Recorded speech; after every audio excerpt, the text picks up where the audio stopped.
मीमांसा मलिक, इस वक्त की बड़ी खबर। कोरोना काल में सरकार ने जीएसटी को लेकर कई बड़े फैसले लिए हैं। अब इलेक्ट्रॉनिक फर्नेस यानी विद्युत भट्टी पर और तापमान मापने वाली मशीन पर 5% जीएसटी लगेगा। एम्बुलेंस पर 12% जीएसटी लगेगा। मेडिकल ऑक्सीजन पर जीएसटी 12% से घटाकर 5% किया गया है। Oxygen concentrator, pulse oximeter, ventilator पर भी जीएसटी घटाकर 5% कर दिया गया है। सबसे बड़ी राहत की बात यह है कि फंगस की दवा पर कोई जीएसटी नहीं लगेगा। कोरोना टेस्टिंग किट पर 5% जीएसटी लगेगा। तो ये जीएसटी को लेकर ये बहुत बड़ा फैसला, बहुत राहत देने वाली खबर है। जितने भी मेडिकल इक्विपमेंट्स हैं, चाहे वो ऑक्सीजन कॉन्सेंट्रेटर हो, पल्स ऑक्सीमीटर है, वेंटिलेटर है, उस पर जीएसटी घटाकर 5% कर दिया गया है। ब्लैक फंगस की जो दवा है उस पर भी जीएसटी नहीं लगेगा। जो कोरोना टेस्टिंग किट है उस पर 5% जीएसटी लगेगा।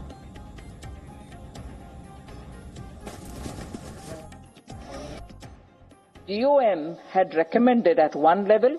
After discussion in the committee, in the GST Council, we have brought in changes.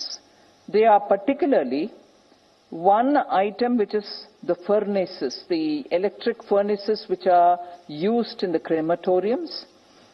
The GOM had recommended 12%. We, after the discussion in the Council, have brought it down further to 5%.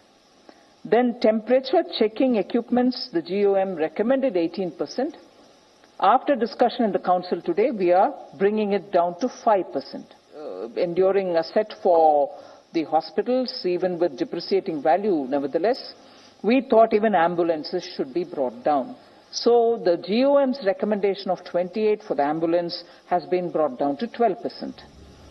इसी खबर पर और जानकारी ले लेते हैं। हमारे सहयोगी ब्रह्मप्रकाश दुबे इस वक्त हमारे साथ हैं। ब्रह्मप्रकाश, बहुत ही राहत देने वाली खबर। जितने भी मेडिकल इक्विपमेंट्स हैं और जो दवाएं जिनका इस्तेमाल कोरोना काल में हो रहा है उन पर जीएसटी घटा दिया गया है।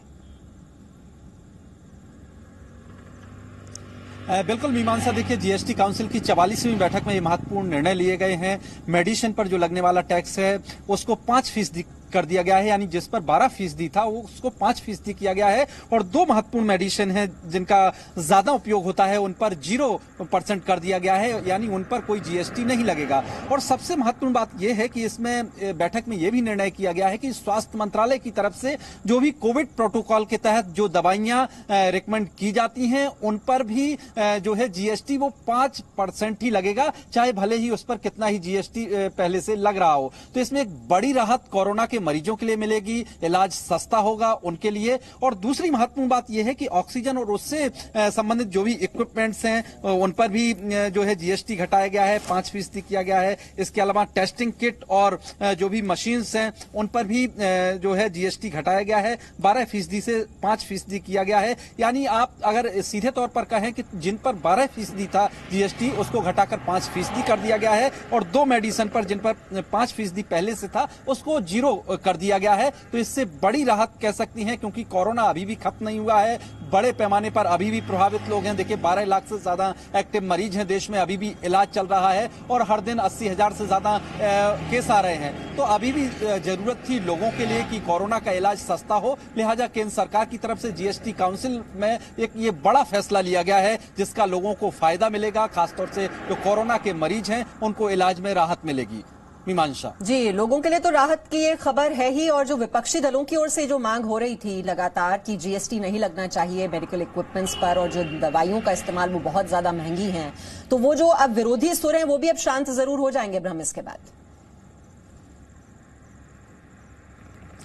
बिल्कुल, देखिए सरकार ने एक तरह से जवाब दिया है ये फैसला करके विपक्षी नेताओं को, क्योंकि अब उनको ये मुद्दा उठाने का मौका नहीं रहेगा। जिन पर अभी तक जिन भी दवाइयों पर, जिन इक्विपमेंट्स पर 12% जीएसटी लगता था उसको घटाकर 5% कर दिया गया है। और जिन दो मेडिसिन की सबसे ज्यादा डिमांड है खासतौर से ब्लैक फंगस से निपटने के लिए और कोरोना मरीजों के इलाज के लिए, तो उन पर पहले भी घटाया गया था। हालांकि मैं आपको बता दूं फेज वाइज पहले भी जीएसटी ज्यादा था, उसको कम किया गया था। और अब जो 5% जिन दवाइयों पर था उसको घटाकर 0 कर दिया गया है, यानी उस पर कोई जीएसटी नहीं लगेगा। एक बड़ी राहत भरी खबर है। और जिस पर ज्यादा अभी 12% था, जिन इक्विपमेंट्स पर, खासतौर से ऑक्सीजन और ऑक्सीजन से रिलेटेड जो ऑक्सीजन सप्लाई से रिलेटेड इक्विपमेंट्स है, तो उन पर 12% से घटाकर 5% किया गया है। तो जो विपक्षी नेता अभी तक मुद्दा बनाते रहे हैं, उठाते रहे हैं, एक तरह से सरकार के इस फैसले के बाद जीएसटी काउंसिल ने जो बैठक में फैसला लिया है, उस बैठक के बाद अब इलाज भी सस्ता होगा, लोगों को भी राहत मिलेगी और साथ में विपक्ष के हाथ से भी ये मुद्दा आप कहिए कि निकल गया है, क्योंकि सरकार ने लोगों की भलाई को देखते हुए ये फैसला लिया है। हालांकि इसको लेकर एक ग्रुप ऑफ मिनिस्टर्स की टीम बनाई गई थी, उसने रिकमेंड किया था और उसके बाद जीएसटी काउंसिल की बैठक में ये फैसला लिया गया है। जी मीमांसा जी। और ब्रह्म, ये जितनी मांग की गई थी, इसमें और भी कोई क्या गुंजाइश थी कि इसको और कम किया जा सके, या यही मैक्सिमम फ्लेक्सिबिलिटी मिली हुई थी जिसके मुताबिक ये फैसला लिया गया है? जीएसटी कितना घटा है अलग अलग इक्विपमेंट्स का, क्योंकि हम अलग अलग रेट बता रहे हैं। जो जैसे दवाई हैं उन पर बिल्कुल भी जीएसटी नहीं लगेगा, तो इसमें अभी भी कोई स्कोप बचा हुआ था या यही एक आखिरी विकल्प था कि इतना ही मैक्सिमम बढ़ाया जा सकता था?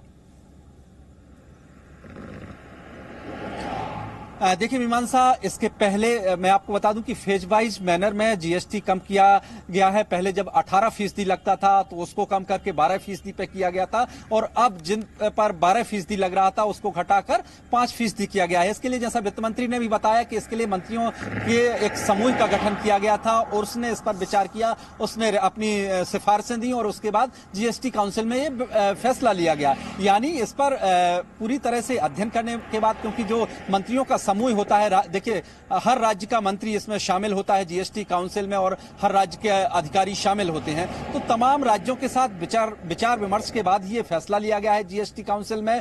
क्योंकि जीएसटी है जिन पर 18% से 12% किया गया, 12% से 5% किया गया, तो एक फेज वाइज तरीके से कम किया गया है, इससे बड़ी राहत मिलेगी। अभी देखिए जिस पर है मेडिकल जो ऑक्सीजन से सप्लाई के जो इक्विपमेंट्स हैं उन पर 5% किया गया है, यानी 12 से 7% की कटौती की गई है। इसके पहले 18% था, उसमें भी कमी की गई थी। तो एक बड़ी राहत आप कह सकती हैं, इसमें अब ज्यादा कोई मुद्दा नहीं बचा है। यदि अब इसमें और भी विपक्ष यदि ज्यादा मांग उठाता है तो ऐसी संभावना नहीं लगती है, क्योंकि जो मैक्सिमम हो सकता था, राज्यों के मंत्रियों के समूह ने इस पर विचार किया और काउंसिल को ये अपनी सिफारिशें दी, उसके बाद ही इस काउंसिल ने इस बैठक में फैसला लिया। बहुत शुक्रिया। Presenting B News app available on Google Play and App Store. Download it now.